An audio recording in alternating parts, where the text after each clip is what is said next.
11 సీట్లతో మీరు అసెంబ్లీకే పోలేకపోతున్నారు. మీ మొఖం చూపించలేకపోతున్నాడు జగన్మోహన్ రెడ్డి అసెంబ్లీకి పోయి. అలాంటప్పుడు ప్రభుత్వం కూలిపోయిద్దని పేర్ని నాని, అదే విధంగా అంబటి రాంబాబు మొన్న కడపల్లి కూడా ఇదే మాట్లాడి ఈ పిచ్చి ప్రేలాపనలండి ఇవన్నీ.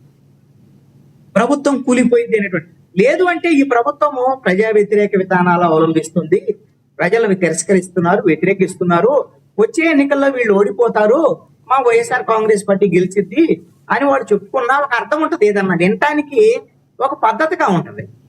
మరి ఇది వీళ్ళు మాట్లాడేటువంటి మాటలు అసలు తెలిసి మాట్లాడతారా, తెలియక మాట్లాడాలి, లేదా ఏదో ఒకటి మాట్లాడాలి అని పడికట్టు పదాలు పెట్టుకొని మాట్లాడేటువంటి ధోరణి నాకు అర్థం కావట్లేదు. ఇది ఒకటి ఏంటి అంటే అసలుకి వైఎస్ఆర్ కాంగ్రెస్ పార్టీ ఓడిపోయింది. అసలు ఓడిపోయింది అనేటువంటిది ఎలా ఓడిపోతారు, ఎవరు ఒకళ్ళు ఓడిపోతారు, ఎన్నికల్లో ఓటు గెలుపోవటం సహజం. సరే 11 సీట్లే వచ్చినాయి, అది కూడా సహజమే అని అనుకున్నాం. మరి 11 సీట్లు వచ్చినప్పుడు మాత్రం జగన్మోహన్ రెడ్డి రాష్ట్రం వదిలిపెట్టేసి బెంగళూరుకి వెళ్ళిపోయి అప్పుడప్పుడు విజిటింగ్ పొలిటీషియన్ లాగా ఆంధ్రప్రదేశ్కి వచ్చి ఒక ప్రెస్ కాన్ఫరెన్స్ పెట్టేసి మాట్లాడేసి వెళ్ళిపోతే మరి వైఎస్ఆర్ కాంగ్రెస్ పార్టీని అసలు ప్రజలు ఎందుకు గుర్తుంచుకోవాలి, ఎందుకో ప్రతిపక్ష పార్టీగా అసలు వాళ్ళ గురించి ఆలోచించాలి. అసలుకి వీళ్ళు ఇప్పుడు ప్రతిపక్ష నాయకుడు లేడు, ఆంధ్రప్రదేశ్ లో మాట్లాడేది లేదు. ఎప్పుడు ఆయన ప్రెస్ కాన్ఫరెన్స్ పెట్టి అదే నాకు తెలిసి ఆ మావిగన్ దెబ్బకి ఆయన మళ్ళీ పారిపోయినట్టు ఉండడం. మావిగను లేదు, వ్యవహారం లేదు, ఆయన జోకర్ లాగా అయ్యాడు అని జనం అందరని ఆయన్ని ఇచ్చేసేసరికల్లా, ట్రోల్ చేసేసరికల్లా ఇక భయపడి పారిపోయాడు దెబ్బకి.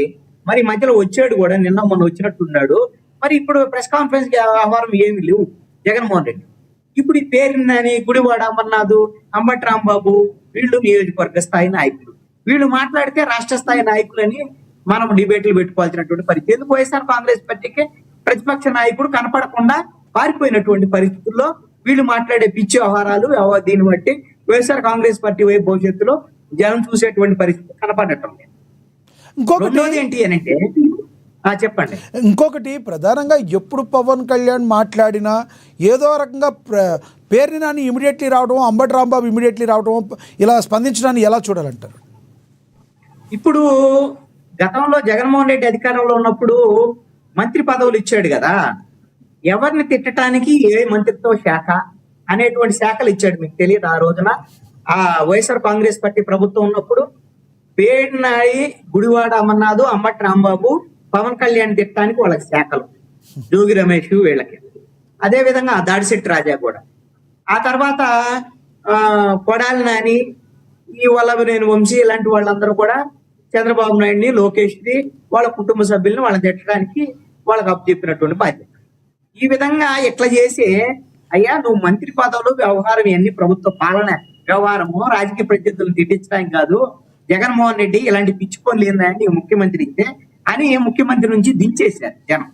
ఇప్పటికీ కూడా మరి వాళ్ళకేమి ఆ విషయంలో కనీసమైనటువంటి అవగాహన రాలేదు, కనీసం దాని పద్ధతి మార్చుకున్నటువంటి పరిస్థితి లేదు. ఇప్పుడు మళ్ళీ పవన్ కళ్యాణ్ తిట్టడానికి ఇదే పేరునైనా అంబటి రాంబాబు, గుడివాడ అమర్నాథ్ మరి కొద్దిగా అటు ఇటుగా ఉన్నట్టున్నాడు. మరి ఆయన ఉంటాడో పోతాడో తెలియనటువంటి పరిస్థితి వైసీపీలో. అందుకని ఆయన పెద్దగా వైసీపీ జనసేన గురించి మాట్లాడుతున్నారు. ఇప్పుడు పవన్ కళ్యాణ్ వచ్చినప్పుడల్లా రాజకీయ ప్రత్యర్థి మాట్లాడొచ్చు, తప్పేం లేదు. పవన్ కళ్యాణ్ గురించి నేరుగా జగన్మోహన్ రెడ్డి కూడా మాట్లాడచ్చు. ఇక్కడ ఏదైనా సరే పవన్ కళ్యాణ్ లేవనెత్తినటువంటి అంశాల మీద అభ్యంతరాలు ఉంటే చెప్పాలి.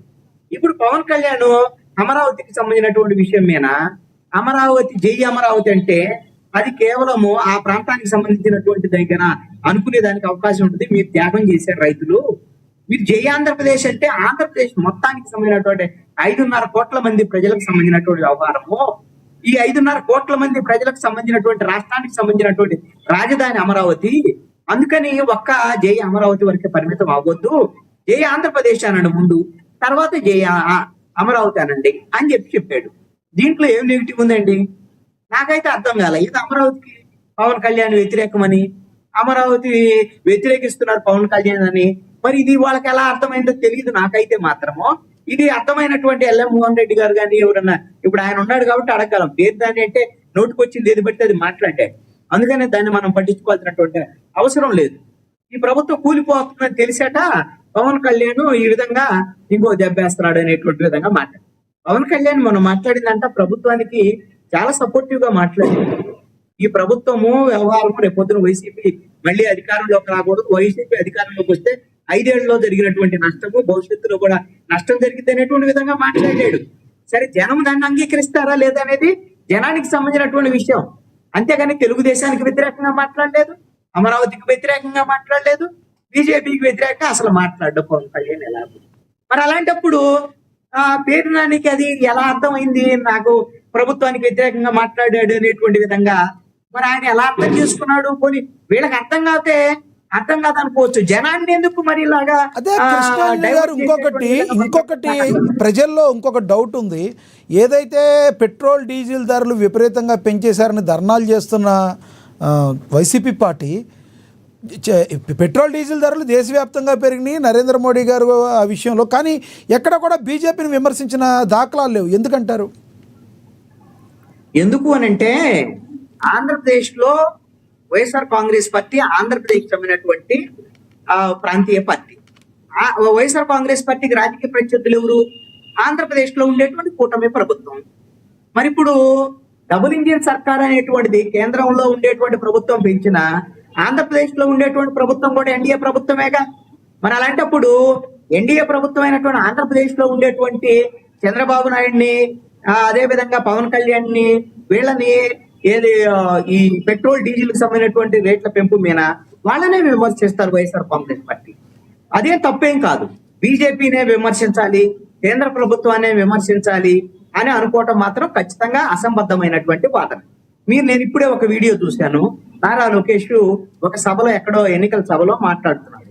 ఆయన మాట్లాడినటువంటి మాటలు ఏంటి అనంటే, రేపొద్దున ఎన్డీఏ ప్రభుత్వం కింద డబుల్ ఇంజిన్ సర్కార్ వస్తే డీజిల్ పెట్రోల్ రేట్లు తగ్గిస్తాము, అదే విధంగా వైఎస్ఆర్ కాంగ్రెస్ పార్టీని ఓడిస్తే డీజిల్ రేట్లు ఇంకా తగ్గుతాయి, పెట్రోల్ రేట్లు తగ్గుతాయి ఇంకా అని కూడా ఆయన చెప్పారు. పెంచడం సంగతి తర్వాత, మీరు ఇప్పుడు ఎందుకు పెంచారు అనే దానికి మరి కూటమి ప్రభుత్వం, ఆంధ్రప్రదేశ్ ప్రభుత్వం సమాధానం చెప్పుకోవాలి. లేదు అంటే మా దగ్గర ఏం లేదు, నరేంద్ర మోడీ పెంచాడు, నరేంద్ర మోడీ పెంచినప్పుడు మేమేం చేయలేము, కాబట్టి నరేంద్ర మోడీని మీరు వెళ్ళి అడుక్కోండి అని చెప్పానండి వైఎస్ఆర్ కాంగ్రెస్ పార్టీ. జనానికి కూడా అదే చెప్పానండి. మాకేం లేదు, మా వల్ల కాదు, మేము ఆ రోజున ఎన్నికల్లో చెప్పిందంత అబద్ధము, లేదా మా వల్ల కాదు, మా చేత కాదు. వైసీపీ పార్టీ వాదనలో ఇంకొకటి ఉంది, పక్క రాష్ట్రాల్లో కంటే ఏపీలోనే ఎక్కువ పెరిగిందని చెప్తున్నారు. పక్క రాష్ట్రాల్లో పెరిగిందా లేకపోతే ఇంకో రాష్ట్రంలో పెరిగిందా, అన్ని చోట్ల ఒకే రకంగా పెరిగినా ఆంధ్రప్రదేశ్ లో ఉండేటువంటి పెట్రోల్ డీజిల్ రేట్లు మిగతా రాష్ట్రాలకు సంబంధించినటువంటి డీజిల్ రేట్ల కన్నా ఎక్కువ ఉన్నాయి లీటర్కి. ఈ విషయాన్ని వాళ్ళు ఎలా కన్వే చేశారు నాకు తెలియదు, కానీ అన్ని దేశవ్యాప్తంగా ఒకే తరహాలో పెరిగినటువంటి మాత్రాన దేశంతా పెరిగింది కాబట్టి మనకంతా బాగానే ఉంది, మనం భరిద్దాము అని అనుకోని ఎవ్వరు అనుకోరు.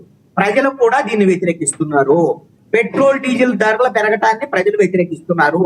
నేను కనీసం వైఎస్ఆర్ కాంగ్రెస్ పార్టీ ఇప్పటికైనా సరే ఒకటైనా ప్రజా సమస్యల మీద ఒకరోజు ఉద్యమం అన్న చేసింది అనేటువంటి దాని మీద నేను అప్రిషియేట్ చేస్తున్నాను వైఎస్ఆర్ కాంగ్రెస్ పార్టీ. వాళ్ళు ఖచ్చితమైనటువంటి దారిలోకి వచ్చారు. ఈ విధమైనటువంటి ప్రజల తరపున పోరాటం చేయటం మంచిది. ఆంధ్రప్రదేశ్ ప్రభుత్వాన్ని టార్గెట్ చేయాలి, కేంద్ర ప్రభుత్వాన్ని టార్గెట్ చేస్తారా లేదనేది వాళ్ళ ఇష్టం, వైఎస్ఆర్ కాంగ్రెస్ పార్టీ. రైట్. కృష్ణాంజలి గారు మళ్ళీ మాట్లాడతా, మోహన్ రెడ్డి గారితో మళ్ళీ మాట్లాడతా. మోహన్ రెడ్డి గారు ప్లీజ్ కంటిన్యూ. లక్ష్మీ గారు వినిపిస్తుందా? ఎస్, క్లియర్గా ఉంది, మాట్లాడండి.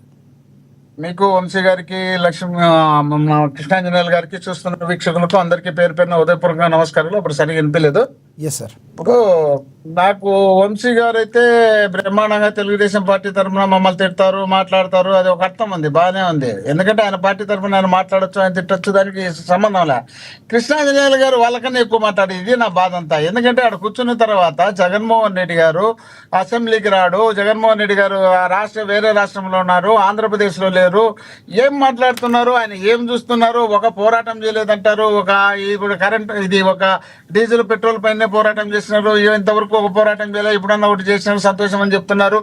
ఎక్కడ ఏం చూస్తున్నారు మరి? ఆంధ్రప్రదేశ్ ఉన్నారా? Andhra Pradesh electronic media, print media, లేక సోషల్ మీడియా వీటిని గమనిస్తున్నారా లేదా నాకు అర్థం కావడంలే. ఎందుకు ఎట్లా మాట్లాడుతున్నారో కూడా ఈ మధ్య చాలా రోజుకు ఆయన టీడీపీ కూటమి కన్నా ఎక్కువ ఆయన సపోర్ట్ గా మాట్లాడుతున్నారు. జగన్మోహన్ రెడ్డి గారు 17 మెడికల్ కాలేజీలు వీళ్ళు ప్రైవేటు పరం చేయాలనుకున్నప్పుడు, వీళ్ళు టెండర్లకు పిలిచినప్పుడు, ఆ టెండర్లో పిలిచిన వాళ్ళను కూడా మీరు వచ్చి మళ్ళీ టెండర్లో పాల్గొంటే నెక్స్ట్ మేము అధికారంలోకి వచ్చిన తర్వాత వాటిని రద్దు చేస్తామని, తర్వాత 17 మెడికల్ కాలేజీలకు టెండర్లకు ఒక్కరు కూడా రాలేదు. దానిపైన 1,00,00,000 సంతకాల కార్యక్రమం చేపట్టి 1,11,00,000 సంతకాలు సేకరించినది ప్రతి గ్రామ స్థాయి నుండి ఆ ఉద్యమాన్ని చేసినటువంటి కార్యక్రమం బ్రహ్మాండమైనటువంటి కార్యక్రమం. దానిపైన వెనక మరి ఎందుకు కనిపించలేదు, ఎందుకు ఆ మాట మాట్లాడుతున్నారు, ఎందుకు అర్థం కావలేదు. రెండోది పెట్రోల్ కు సంబంధించి ఆ కూటమిని తిట్టాలన్నా, డీజిల్ పెట్రోల్ దాని గురించి డిస్కషన్ జరిగేటప్పుడు కరెక్ట్ గా